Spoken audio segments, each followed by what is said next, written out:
Oh, yes, dude. It's just all of the...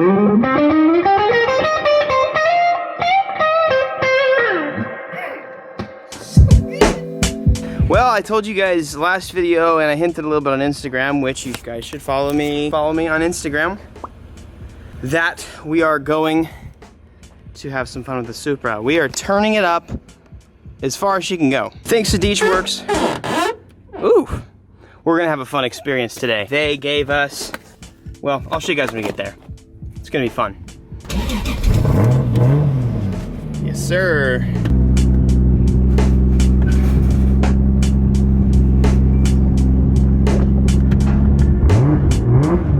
Everybody's staring. I guess this is a cool car. Gotta let them know we're here.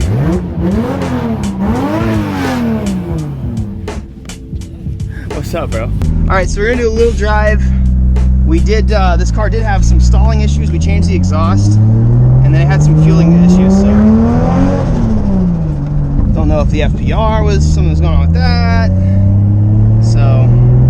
Well, I think the exhaust change definitely changed the tune. Yeah, for sure. Yeah. Because it would like die out every time I would go to a stop. I couldn't drive this car around because like it would die like right now. It would just die. And it was doing something on rev limiter too, right? Like no, not really. It was like, so right about like 5,000, like. It's definitely lean in the top end there. It's lean. Yeah, it's really lean. Okay. Lean, yeah. Maybe it's something with the FPR then. Something's no happening. As I would say, it's super likely that Tommy fake Tomei FPR we used was not the greatest. So I love how smooth this car is.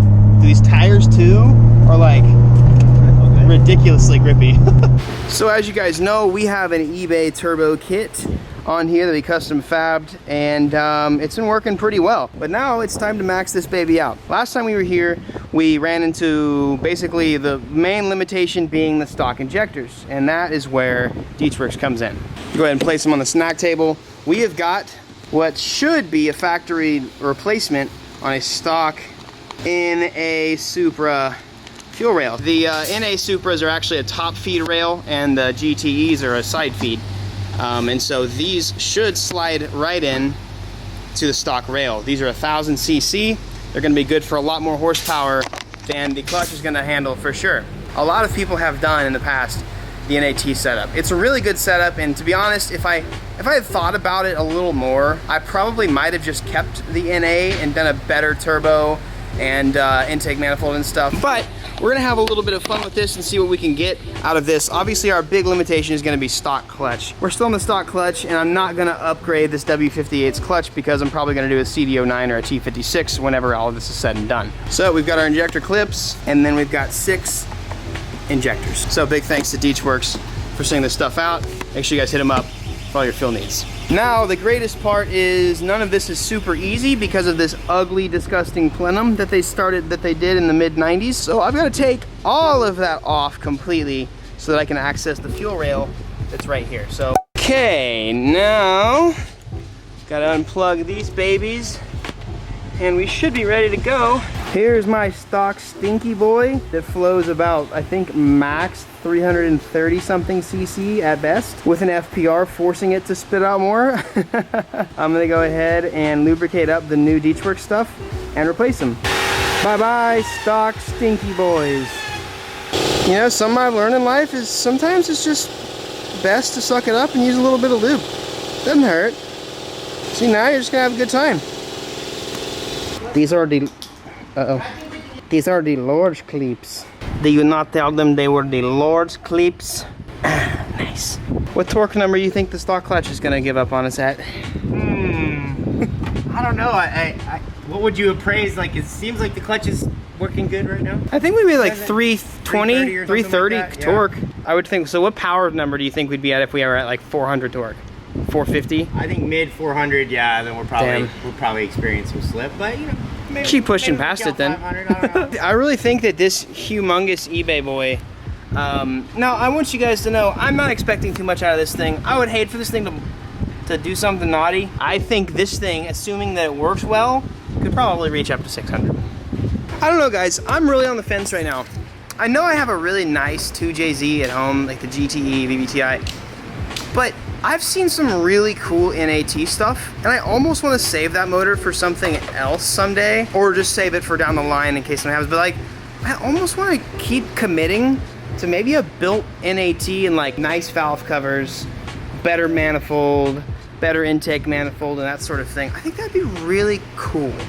And she's back to normal. We've got the injectors hooked up, deleted a coolant line, and lost a little bit of weight over there.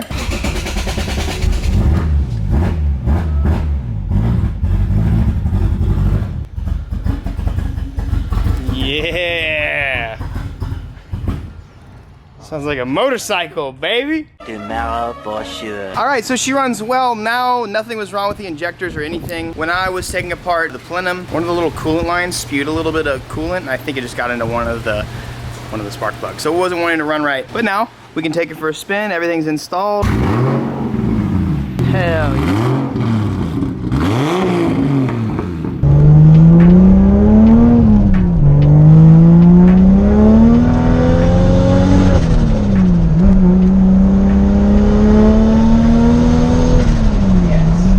Like 75% throttle or so. It looks good for the full, it felt great. It looks good for the full beans.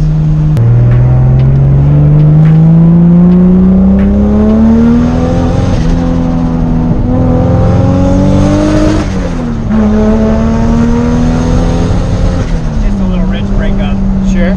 Yeah. We're good though. We good for the dyno. Cool.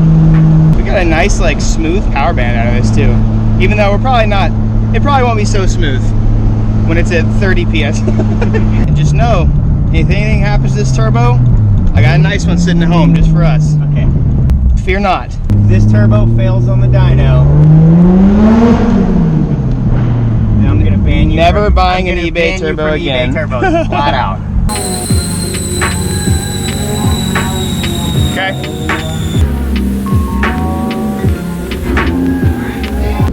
Oh. Oh! Alright. Alright, it's good right there. Whew. You can turn it off. We have several vulnerable variables here. We've got, first off, stock clutch. Second off, W58. Third, a stock 2JZ GE. Fourth, a Wu-Tang war whistle. A Kung Pao cam crusher. A Taiwan train crusher. We got an eBay turbo in this baby. So there's certainly hope for amazing things, but we've seen what's happened so far with these eBay turbos. So we're gonna see what we can push out of this eBay turbo kit. There is nothing more you could really do to get more out of this kit except for maybe do a set of cams or something to rev higher, but really we're going to max out completely this eBay turbo kit. All right, so we're gonna get going on this. We have a little bit of 93 octane left, which we're gonna use to get a good solid base map, and then I'm gonna go to the gas store and buy some E85. Thankfully we found some E85 by my house, so I can't actually run E in my cars. Look at those Heritage wheels spinning. Woo! Yeah!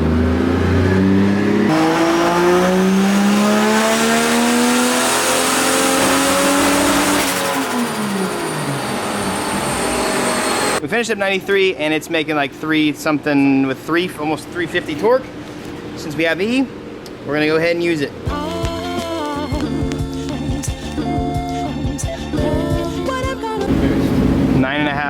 9.5 pounds of boost right now, and we're and now we're just cruising at 350. Same power level that a little bit higher than we were on. Nice, so. And that's with barely anything changed. Yep, not even trying. Well, let's see what it can do. Roast the clutch, Ethan. Burn it.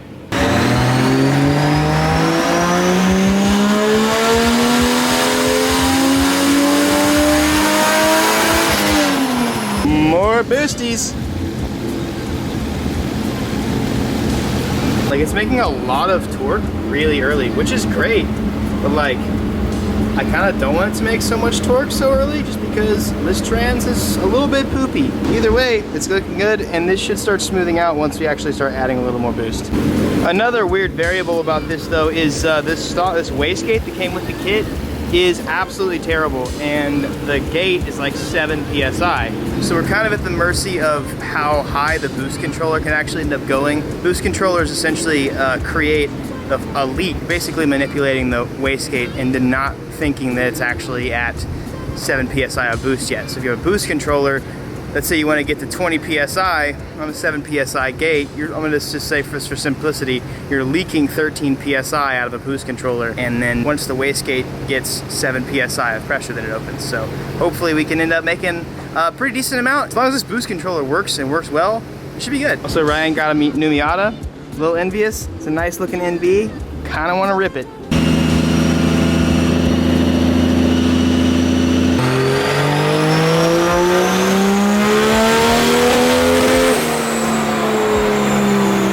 Okay, so as you heard that last run, we had some breakup in the exhaust. Ethan had to mess with some stuff for a little bit. He had to change it was called the dwell time, which was a bit low, I guess, as the boost got higher and higher. It's kind of a unique scenario because we have just one coil, so that one coil is firing over and over and over much quicker back to back rather than coil on plug.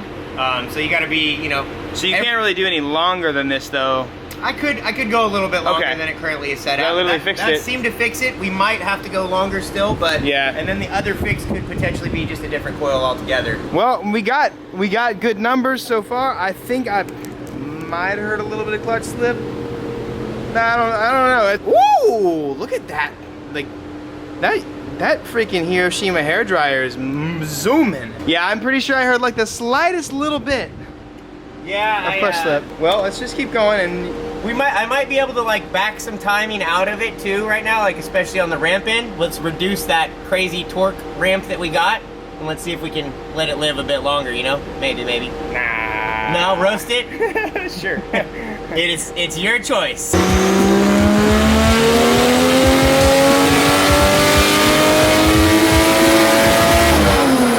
It smells like the gun range back here. Here we go. 450. It's on 14.5 pounds. That's only 14.5 pounds? Yeah. Damn! That's why JZs are so cool. 14 pounds on my R33 got us to 300 maybe? Man, JZs are nice. Are you trying to bait me into talking shit about RVs? Keep in mind that my Evo was 540 horsepower on like 29 PSI.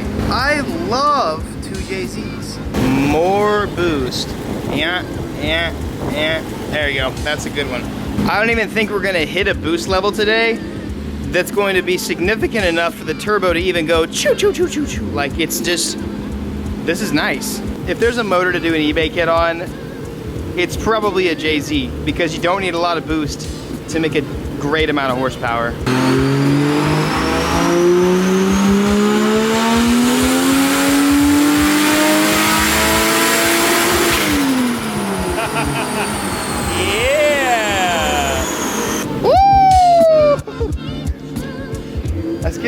That's getting good.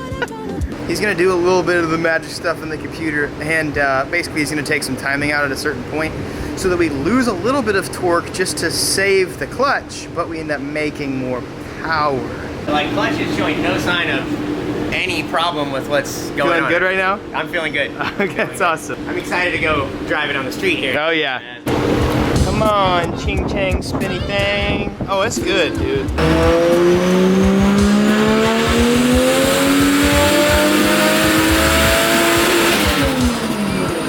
Oh, 496. God, so close.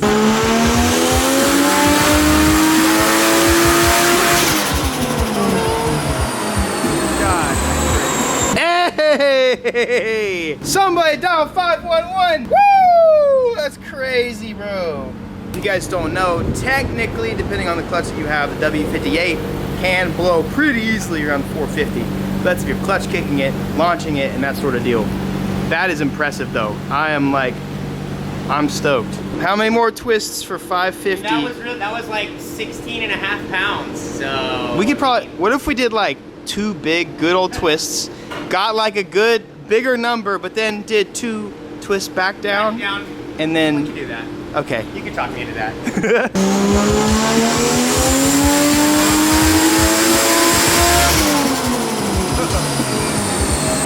Well, as confident as we were it making more power, the controller is completely maxed out.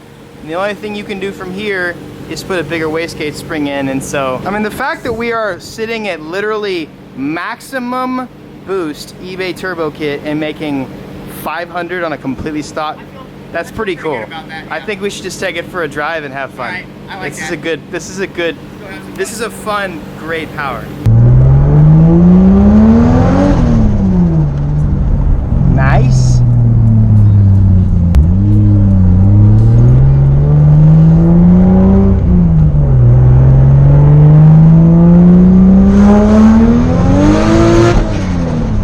That's awesome.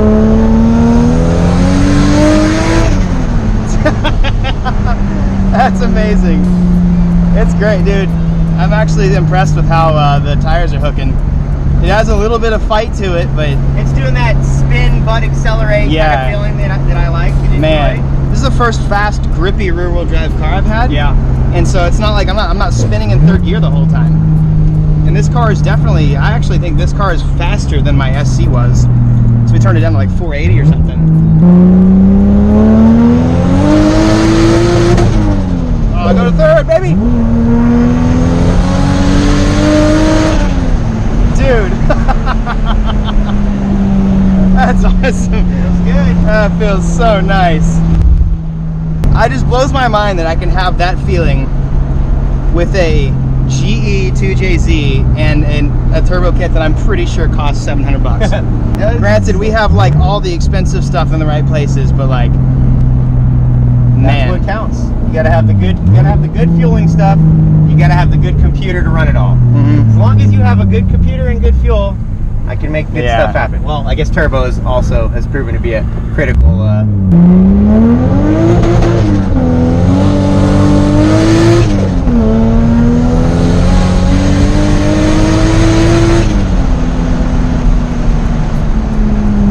and we have good brakes and tires this time, so we won't go, you know, off that way. The whole package. Damn, man. You know, I'm kind of understanding why everybody's like, when you have a Supra, it's super easy to go to like 800.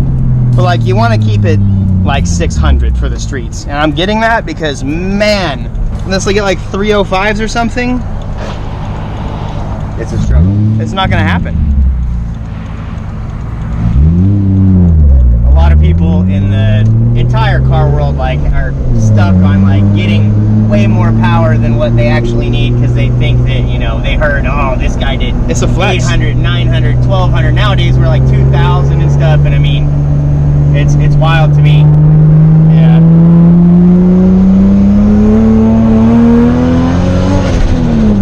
Oh, that's awesome. I thought the car was kind of fun to drive at like 330, but this is crazy fun. Now it's proper. This is actually like amazing. I think we finally did it. We finally beat the eBay turbo and we got what we needed out of a few bucks. Let's take some bets. How long will it last? No, I think. All right, turbo or clutch? Which goes first?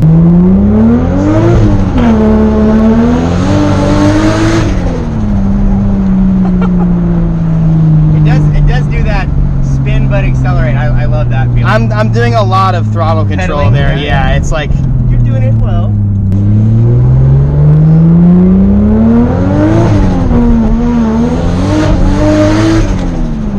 dude, this thing absolutely rips. Oh, and it doesn't stall. Makes good sounds as well. This just sounds amazing. Yeah, we're fine on that. A little bit of two-step. It is currently not active. Okay. That's pretty good. Pretty good. Could be better. Could be better. Oh, scared That's pretty scary. Are we building actual boosts? Go ahead and All right. give me a shot. Oh, yeah, I forgot this has a function, man. Oh yeah. Woo! That was like 13 That's pounds like- right there. Pretty good. That's loud. Is it flame? Yeah. Oh, that's a big flame! Whoa!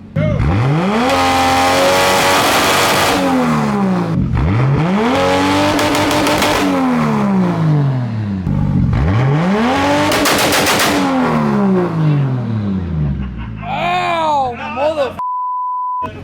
Alright, no, I'm not volunteering.